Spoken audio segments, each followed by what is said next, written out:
O seguinte painel irá debruçar-se sobre os desafios da capacitação, financiamento e implementação de soluções. Contará com a moderação de Jorge Cristino, especialista em alterações climáticas, e com a participação da Sra. Vereadora da Câmara Municipal de Viana do Castelo, Fabiola Oliveira, e o Sr. Adjunto da Câmara Municipal de Famalicão, Hugo Mesquita.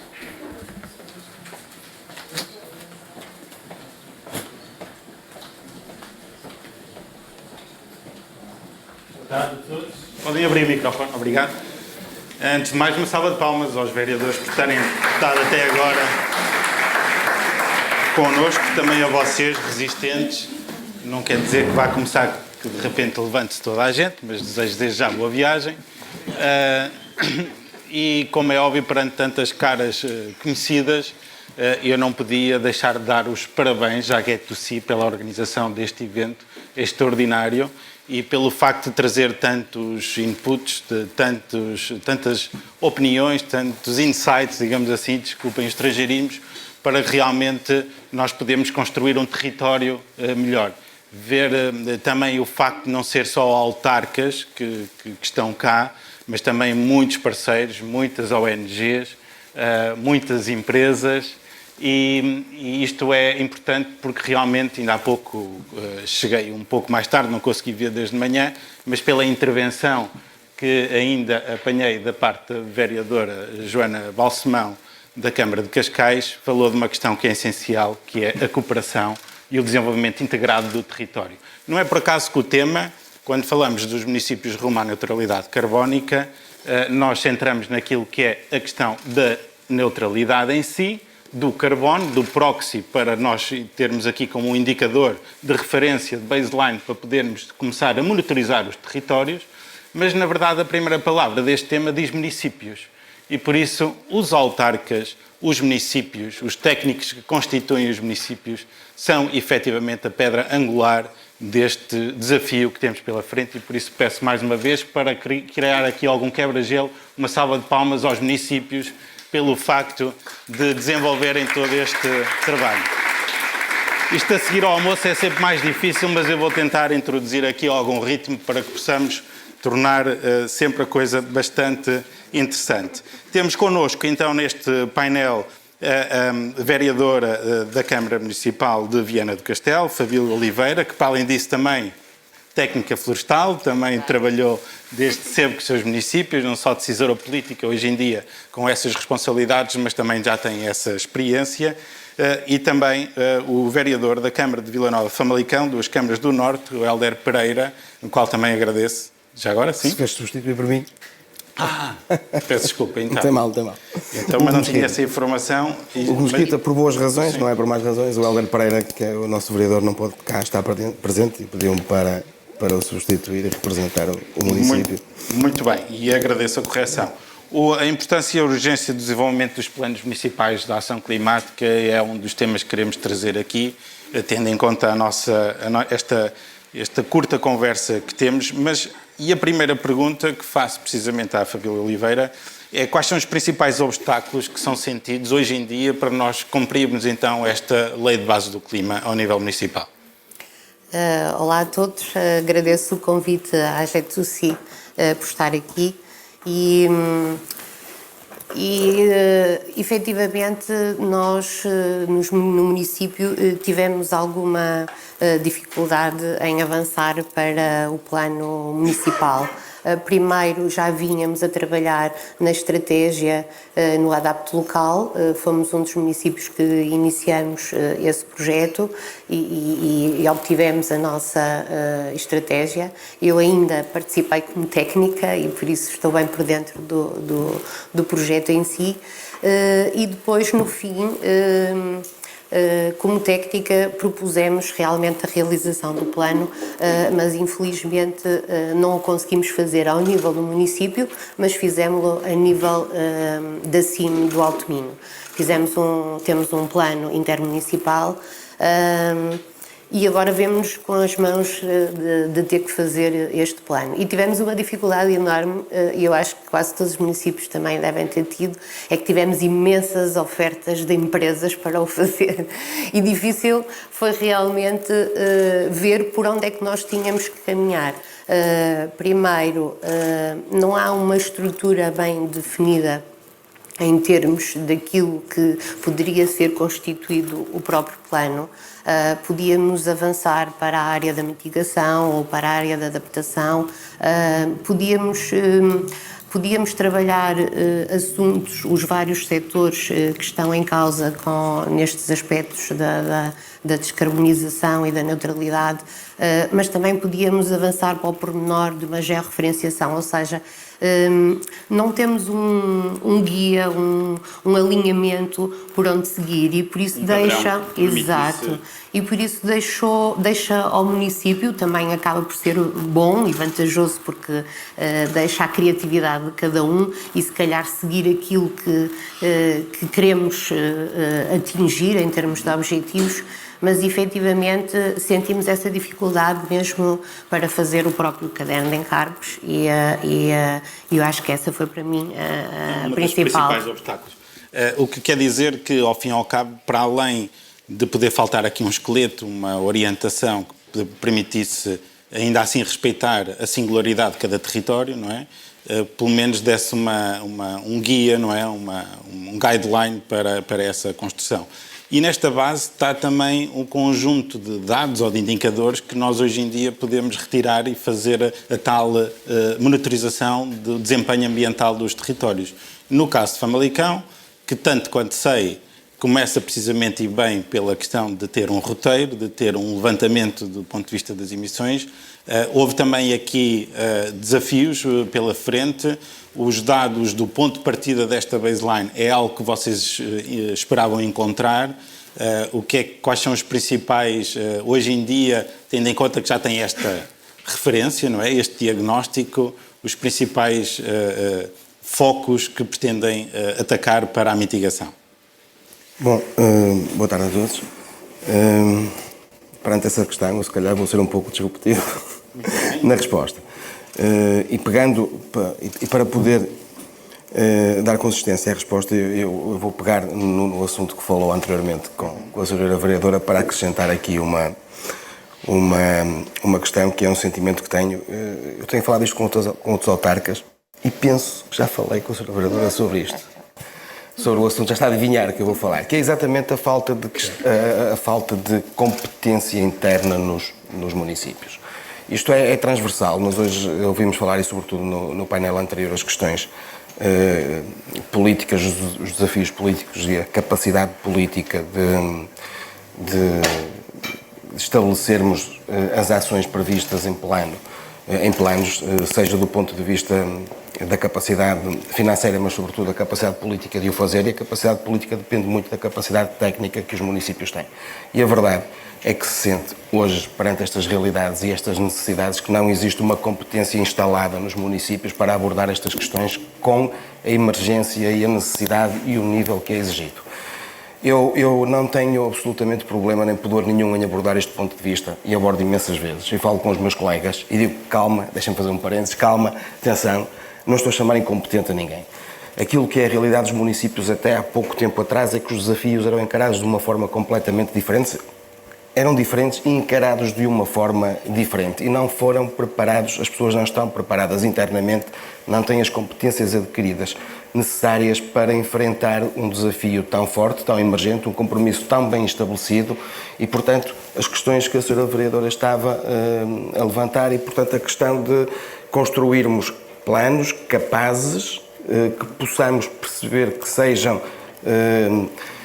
bem-sucedidos, contribuam para os desafios, e essa é uma grande dificuldade e eu peço desculpa pelo atrevimento de a colocar. E bem, tem a ver então com a questão da capacitação dos quadros técnicos dos municípios e de alguma forma às vezes até clarificar e esclarecer às vezes até alguns mitos, não é? Porque hoje em dia também, tendo em conta a atualidade da agenda, ainda somos confrontados até por questões... Bem, ainda há bem pouco tempo a questão da limpeza dos espaços verdes era quase como uma exigência permanente do ponto de vista municipal. Uma prioridade. Uma prioridade, e hoje em dia há uma abordagem completamente diferente. Hoje em dia há uma abordagem diferente que começa pela sensibilização do munícipe e do cidadão para um paradigma diferente na abordagem e no tratamento do espaço público. Isso é uma outra questão que tem muito a ver também com um ponto de vista que eu tenho, que é a sensibilidade do cidadão, do munícipe, e a capacidade... Pode levar à alteração comportamental também. Exatamente para chegarmos ao ponto da alteração comportamental. Isto é uma grande dificuldade. Se nós sentimos, por um lado, o déficit de competências técnicas internas nos municípios, e reforço, por fruto daquilo que foi a sua atuação tradicional nos últimos anos, não por outros motivos. Eu não tenho medo em dizer que, efetivamente, também estamos perante, hoje em dia, um caminho que é uma novidade, não é? Completamente. Para todos. Exatamente. Ninguém pode dizer que já fez 500 planos, porque realmente... A começar pelos dirigentes e pelos políticos, naturalmente, não é? Portanto, é para todos. E há um desafio ainda maior, que é exatamente a modulação do mindset coletivo. Portanto, nós temos que entrar... O Rui Rei, penso que terminou a intervenção dele a dizer algo parecido, que é preciso mudar as mentalidades. E este é um outro grande desafio associado a isto, que é a todos estes processos, que é a mudança de mentalidades. Não me esqueci que era para falar de dados, mas eu acho muito importante esta matéria.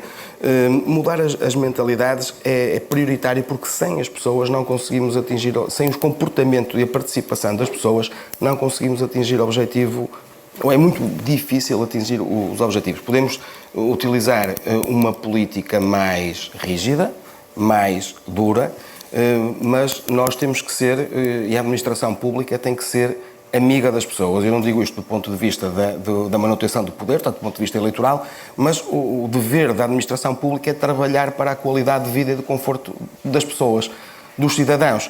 E ora vamos lá ver. O que é que os cidadãos, o que é a interpretação da qualidade de vida e do conforto dos cidadãos? Eu gosto muito de assumir o papel e tento ser uma pessoa mais normal possível para poder colocar no lugar das outras pessoas. Eu, com alguma vergonha, digo que todos os dias pego no carro e ele nem aquece. Porque não tenho outra alternativa para ir trabalhar e deixar o meu filho no infantário, se não pegar no carro. Isto há pouco falamos... É uma viatura híbrida como a da vereadora Joana. Estamos a falar de mobilidade, mas quando falamos na separação dos resíduos, não temos inputs de motivação e de educação e de sensibilização para a separação dos resíduos e por aí fora. Mas bom, podíamos dar aqui centenas de exemplos, mas... Para concluir, então, para introduzir aqui outra... Peço desculpa por me perder. Sim, mas eu percebo. De qualquer das formas, e aqui leva-me a outra questão, porque a conversa vai ser com as cerejas, ou é sempre com as cerejas, estamos na época dela, já agora a alimentação já lá vou introduzir também. Esta questão de termos um ecossistema de governança que consiga desenvolver um território integrado de uma forma multidisciplinar, carece também de integrar no modelo outros parceiros, nomeadamente as empresas, as escolas, etc. O Minho, agora referindo-me neste caso aos vossos municípios, tem motores, digamos assim, alavancas sociais extraordinárias, que é aquele sentido de pertença, aquela identidade do território, que tem a ver um bocadinho com esta questão do quinto pilar do desenvolvimento sustentável, da felicidade das pessoas. Conseguem facilmente desenvolver para atingir as metas dos planos municipais, ou antevêem que possamos, de alguma forma, alavancar através deste ecossistema, juntando os outros parceiros do território, nomeadamente empresas, universidades, escolas? Tem que ser, não pode ser de outra forma, não é? Desde a estratégia, que falamos muito na comissão de acompanhamento, no Conselho Municipal. Criado já pela adaptação. Exato. Nós tínhamos do ambiente, agora alteramos o regulamento e ficou do ambiente e alterações climáticas, e tem que abranger outros conselhos, o da juventude, o social, o do desporto e as escolas, o conhecimento, a ciência. Nós estamos a falar de um assunto, e já referimos isso várias vezes, tão lato e tão novo, que nós precisamos do apoio do conhecimento, não é? E por isso nesse conselho é fundamental que as escolas estejam também presentes e depois, e as empresas, não é? As empresas, instituições também da administração central e local são fundamentais que estejam dentro desse conselho, porque eu acho que a falar é que a gente se entende, não é? E se tivermos um projeto, ou se saírem projetos com o entendimento de todas as partes, de certeza que vamos chegar a um resultado muito melhor. E, efetivamente, aquilo que disse o colega, trabalhar para as pessoas, não é? Nós estamos a falar de territórios e são todos bastante diferentes. Nós, em Viana, temos mar, montanha e rio, temos pessoas nos locais e nós temos que trabalhar para eles. Esse quinto elemento da felicidade é fundamental. Quer para que cada um tenha um melhor estilo de vida, mas também para que se sintam parte ativa dos projetos que nós temos e que queremos implementar. Eu acho que conseguimos um resultado muito positivo se realmente trabalharmos em conjunto, não é? De resto, também há outro tema que posso trazer aqui, que face às características de alguns territórios, nomeadamente não só aqui na área metropolitana de Lisboa, mas também na área metropolitana do Porto, no Minho em particular, há esta dispersão.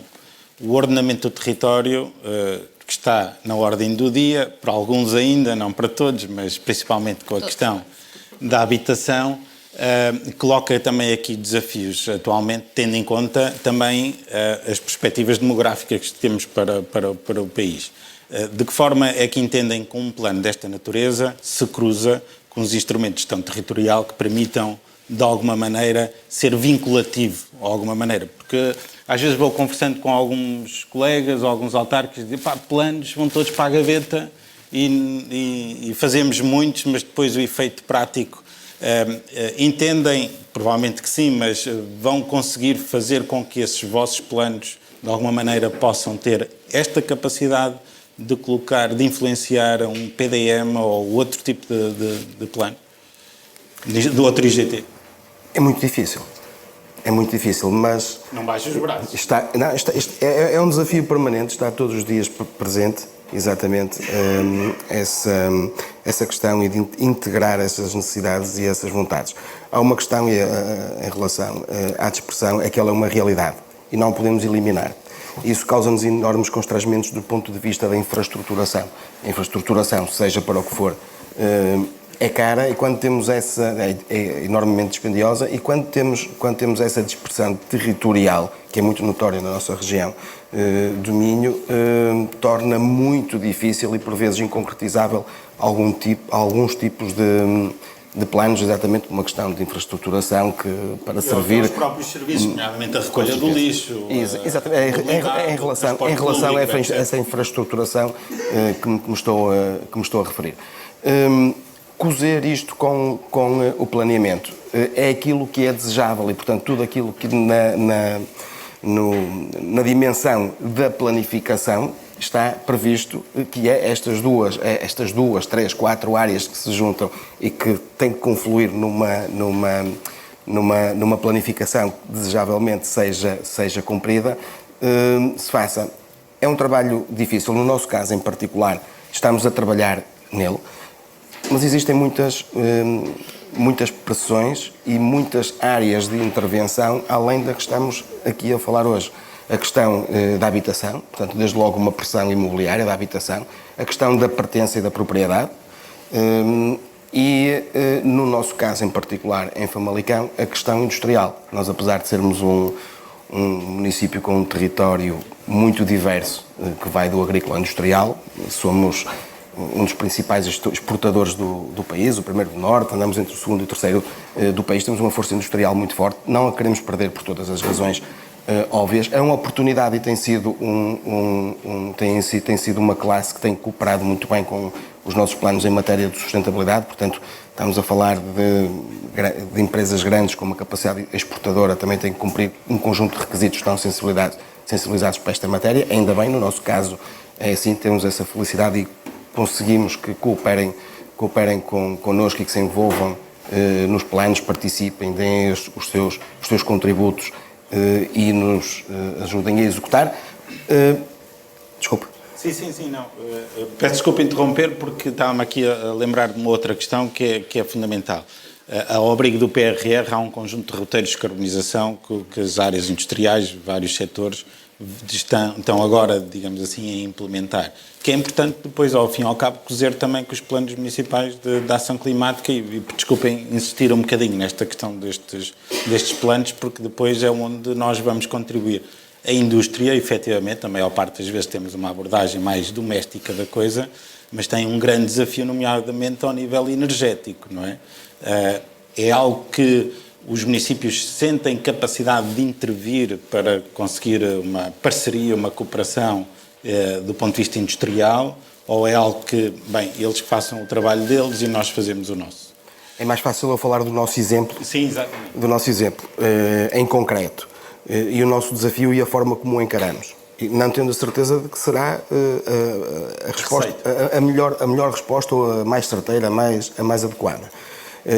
Mas nós encaramos, o município encara a questão do desafio da questão energética com o setor industrial. Nós encarámos-lo muito numa perspectiva, e estamos a preparar tudo para assim concretizar, de kick-off, ou seja, de ajuda, de o primeiro empurrão, as primeiras ajudas e cooperações que possam ser necessárias e que nós possamos responder, sabendo que tem que ser uma iniciativa muito própria deles, muito alavancada por eles. Sentimos que falta o empurrão inicial. Por um lado, o sentimento, por outro lado, a dimensão em que nos podemos envolver. Teoricamente, é vendida a ideia de que os municípios podem criar, podem se envolver. Na verdade, quando analisamos os dois pratos da balança, e não é do ponto de vista financeiro, mas do ponto de vista da responsabilidade e da intervenção que teremos junto de parceiros que são completamente autónomos e privados, não nos parece adequado estarmos envolvidos nesse processo. Um caso em particular, que se falou hoje durante a manhã, que são as comunidades, as comunidades de energia renováveis. Nós, enquanto município, não nos sentimos minimamente motivados para fazer parte do ponto de vista de ter uma participação maioritária. Estamos muito motivados, estamos a trabalhar no sentido de dar o kick-off, criar as condições para que se avancem, dar toda a informação, toda a planificação, todo o processo inicial, mas depois que os parceiros participem por conta própria. Então vamos... Nós em Viana já temos 2 projetos de comunidades energéticas renováveis. Temos as 2 relacionadas com zonas industriais e por isso estamos a colaborar com eles e estamos a tentar implementar esses mesmos projetos. Um já tem o protocolo assinado e por isso vamos avançar. Eu só referir aqui um bocadinho aquilo que há bocado perguntou relativamente ao ordenamento.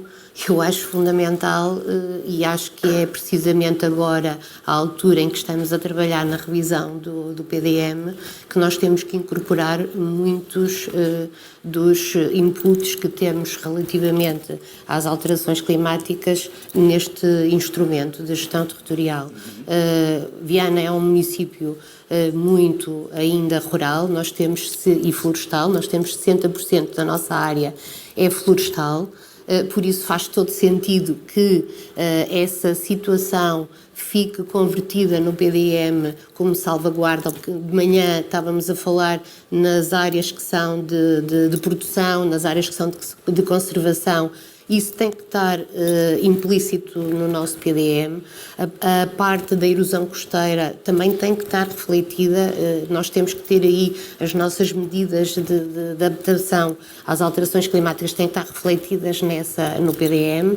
E não só, mas também ir além, através da questão da investigação no mar, não é? Exatamente. Sim, e olhar o mar como uma oportunidade. Mas eu digo isto porque para nós o PDM é fundamental reverter aí algumas noções, não só a nível florestal e também da erosão costeira, mas depois ao nível da mobilidade, como falamos há bocado, não é? Tem que ser refletido num instrumento deste, fazer as diferentes articulações entre os transportes que temos, não só transporte de pessoas, mas também é fundamental incorporarmos o transporte de mercadorias. A logística, exatamente. Por isso, tudo isso tem que cruzar e tem que estar vertido no PDM. Por isso, desculpa, mas eu tinha que muito bem. E bem, fazer só puxando aqui esta questão do financiamento, nós não ensaiámos nisto, parece que os assuntos estão muito interligados, mas não combinámos nada. Sobre esta questão do financiamento, há muitas vezes dito que temos a necessidade de um maior apoio, investimento, que os municípios tenham esta capacidade para, nomeadamente, fazer opções como esta do kick-off. Sentem da parte quer de empresários, quer da parte da sociedade que efetivamente há falta de oportunidades de financiamento ou que ele existe, mas não é assim tão fácil de acesso? Qual é que é aqui a questão? Possa estar mais em cima. Hoje de manhã não estava cá, mas já ouvimos que fica tudo em Lisboa e no Porto, por isso chegar até lá acima a Viana custa um bocadinho. Mas sim, há oportunidades. Neste momento estamos um bocadinho, eu penso que há uma pausa, está tudo expectante do que vem aí, mas pelo menos Viana aproveita todas as oportunidades que tem para fazer candidaturas, não só internas, não só aqui, mas também temos a hipótese de fazer candidaturas ao Interreg e fazemos diretamente à Comissão Europeia, porque tem que se aproveitar as oportunidades. Exatamente. E neste aspecto, já agora para partilhar aqui um bocadinho a resposta,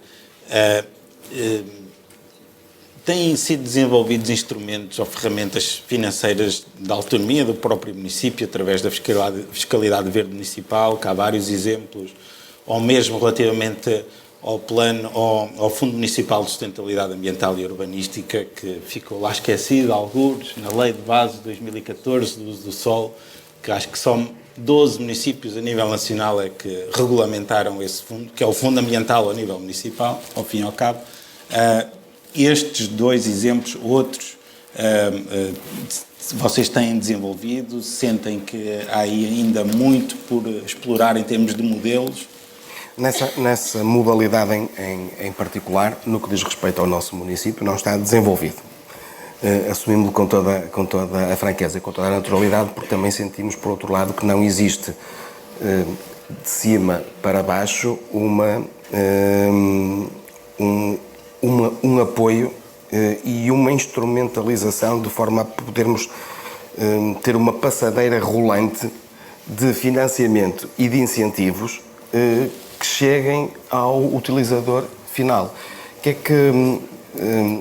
que eu quero traduzir isto como? Os municípios têm que ter instrumentos de incentivos fiscais, mas esses incentivos fiscais não podem ter um impacto só no município, tem que ter um impacto em cadeia por aqui acima. Por outro lado, ainda não conseguimos fazer uma articulação entre o beneficiário direito, ou perceber qual é a melhor articulação e a motivação do beneficiário direito com esses modelos. Temos tentado perceber qual é o sucesso, o nível de sucesso, e há pouco falávamos de dados e eu peço desculpa, não respondi, também ainda não temos grandes indicadores sobre isso. Quais são os melhores modelos, qual é a melhor forma de pegar na matéria para que seja bem sucedida? Seria muito fácil anunciar colocá-los à disposição, mas depois não terem sucesso financeiro em pegados. Nós temos alguns contratos de investimento previstos em regulamentação para incentivos fiscais, temos contratos com empresas agrícolas e florestais, incentivamos e isentamos de alguma carga fiscal. Temos na reabilitação urbana, temos investido bastante na reabilitação urbana em que a eficiência energética dos edifícios... Não sei se vocês têm esse exemplo, eu conheço 2 municípios, por exemplo, que têm no regulamento de taxas incentivos que permitem, à medida que vão introduzindo na parte da requalificação ou na construção, medidas verdes ou azuis, ou de sustentabilidade energética, ou de recolha de resíduos, vão introduzindo descontos nas taxas. Mas posso responder com uma questão? Sim. Porque é que, por exemplo... Eu estou como o outro, aqui quem faz as questões sou eu. Porque é que, por exemplo, o Fundo Ambiental não alarga os apoios às novas edificações em vez dos municípios isentarem as taxas? Sim. Por exemplo, numa nova edificação não há apoios financeiros para a instalação, por exemplo, de unidades de produção energética própria, não é? Por outro lado, o município é que tem que isentar para que o construtor ou a pessoa que constrói a sua casa ter essa motivação. Era isto que eu há pouco estava a dizer, é que o ónus e o prejuízo fica sempre do lado do município. Não estamos a fazer aqui uma engenharia financeira, o balanço o objetivo financeiro do município não é ter lucro, mas tem que ser sustentável. E, portanto, o ónus não pode estar sempre do lado dos municípios. Essa carga não pode estar sempre deste lado. É preciso haver também o exemplo que vem de cima. Há pouco, quando falávamos da questão do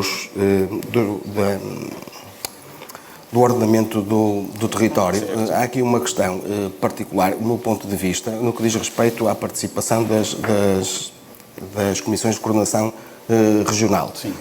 Que tenham uma atitude, do meu ponto de vista, muito pouco proativa na construção positiva desses PDMs. Ou seja, tenham uma atitude fiscalizadora e castradora. Que a senhora engenheira poderá falar com mais propriedade, mas eu acho que não estou muito errado. Portanto, estamos sempre numa tentativa de tentar fazer e construir e não existe uma proatividade e uma colaboração que vem de cima. Estamos a falar da administração do Estado. Vamos aqui introduzir nesta questão do financiamento, há pouco, porque a Fabíola falou das áreas florestais e das áreas agrícolas, de maneira a que conseguimos, a partir da questão da descarbonização, aumentar o sequestro e dar mais valor ao capital natural. Ou seja, que instrumentos é que podem ser eventualmente criados para que possamos criar uma economia regenerativa, passo a redundância do criado, mas uma economia regenerativa que possamos pagar pelos serviços de ecossistema, por exemplo. Isso é algo que Viana do Castelo, tendo em conta as características do município, tem, digamos assim, previsto em termos de ferramenta, em termos de regulamentação? Ainda não estamos a trabalhar tão ao pormenor nessa área, mas penso que terá que ir por aí, não é? Neste momento ainda há muito trabalho a fazer. Ao bocado estávamos a falar de que já todos sabíamos que tínhamos que fazer plantações e agora faltava saber plantar o quê. Eu acho que também já sabemos que temos que plantar espécies autóctonas por um lado e espécies de produção no outro lado. Eu acho que temos que ir mais além, temos que trabalhar a gestão florestal, porque aí eu acho que é o que nos faz falta, não é? Mas um território como Viana vê como um município que possa capitalizar, digamos assim, essa capacidade de semeador e de sequestro para compensar outros municípios? Claro que sim. Nós com 18 mil hectares de floresta, de certeza que temos essa capacidade. Temos áreas de conservação, de habitats, temos que preservar essencialmente as nossas linhas de água, não é? E por aí temos que, efetivamente... E o mercado voluntário de carbono é aqui nós temos uma oportunidade. Mesmo, exatamente. Só para terminarmos então, e aqui uma última questão, tendo em conta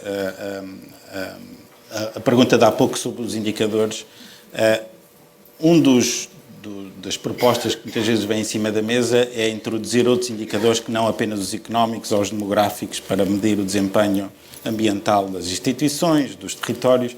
Hoje em dia as empresas um pouco mais à frente que estão com os ESG, mas ao nível municipal, uma eventualidade de uma majoração no financiamento dos municípios a partir do Orçamento do Estado, a partir da medição do desempenho ambiental das cidades, Famalicão receberia ou pagaria para os outros? Faria para receber. É o incentivo. Neste plano e nesta dimensão, tudo passa pelo incentivo. E se existir esse incentivo, eu não tenho dúvida de que os municípios alinharão à luz do incentivo e farão esforços e irão estabelecer políticas municipais alinhadas com o objetivo desse incentivo. Não tenho dúvidas disso. Neste momento, não temos indicadores suficientes para que eu lhe possa responder. mas com certeza que mas seria... em termos comparativos, uma medida... queremos crer que todos os municípios tenham um melhor desempenho ambiental no futuro. E uma salva de palmas aos nossos convidados. E mais uma vez a todos os autarcas presentes, passando agora a bola para o próximo painel.